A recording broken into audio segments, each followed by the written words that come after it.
Oke. Kalau dari debat kemarin sih sebenarnya gagasannya kurang ini ya, kurang nonjol gitu kalau menurut saya. Kemarin tuh cenderung ngambang sih jawaban-jawabannya, terus juga kurang greget gitu, kurang adu argumen satu sama lain gitu. Terus kalau menentukan pilihan dari debat pertama sih udah ada gitu, tapi bakal ngeliat ke debat kedua sama ketiga sih, karena kan debat kedua atau enggak debat terakhir nanti bakal menentukan tuh terakhir program mana gitu yang bakal memihak, karena ini kan debat pertama baru bahas soal transformasi sama soal SDM doang kan. Kita mau lihat sih ke depan gimana program atau gagasan dari cagup atau cawagup yang lain gitu, biar makin mantep. Hasilnya masih kurang gregetnya sih ya, dari beberapa calon yang apalagi jawabannya masih sangat ya lip service aja, jadinya cuma ngasih angan-angan yang bukan solusi untuk program-programnya itu apa aja, dan ya masih kurang jadi pilihan di hati pribadi sih. Dari ketiga paslon itu ada di antara paslon yang masih lihat saya pertimbangkan dari pembicaraannya, dari gagasannya.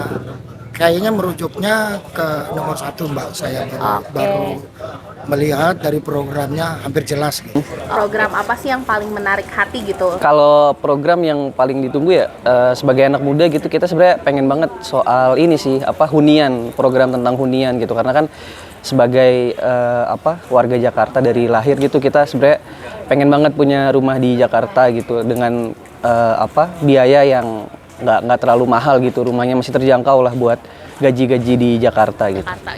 Kalau 1 atau 2 program yang menarik sebenarnya belum ada, tapi kalau misalnya ada program yang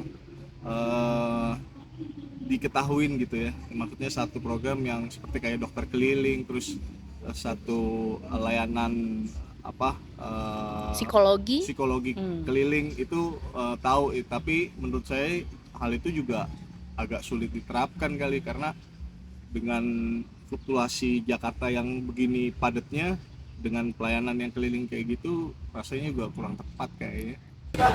Ya satu, nggak terlalu muluk ya, nggak diperkirakan kayak anggaran di setiap RW, terus ada peningkatan di setiap RT. Tapi mudah-mudahan Pak Ridwan Kamil ini mampu menyerap aspirasi masyarakat, Mbak. Ya kan, seperti keluhan kayak KJP, lansia, PKH, yang sedikit banyaknya saya sebagai pelapor di zamannya Pak Anies dulu. Nah, kali ini karena yang saya dengar di tahun 2025 ini KJP ini akan dihapus, Mbak. Benar apa enggaknya kan saya belum tahu. Mudah-mudahan di zamannya Pak RK ini akan ada berkelanjutan begitu.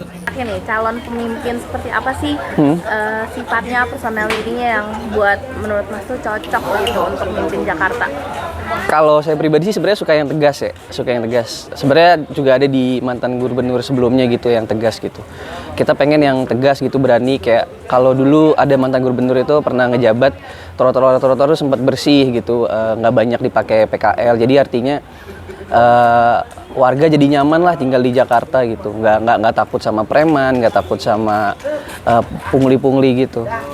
Kalau saya pribadi personal, saya ngeliat dari kemarin seperti kayak adanya pasukan orange, pasukan hijau yang menangani semuanya, ya saya pikir itu boleh diterapkan lagi di Jakarta, karena dengan kemarin pemimpin yang bisa nyediain sampai kayak ada pasukan orange, terus pasukan busur pohon tumbang seperti itu udah bagus banget sih, karena ya pemimpinnya seperti itu yang perlu ada di Jakarta, karena yang nggak suka sama uang, nggak suka sama entertainment, tapi sukanya kerja aja, meskipun kadang-kadang mulutnya kotor tapi kerja aja deh pokoknya. Itu tadi yang saya bilang, mampu menyerap aspirasi masyarakat yang dibawa dulu zamannya Pak Anies.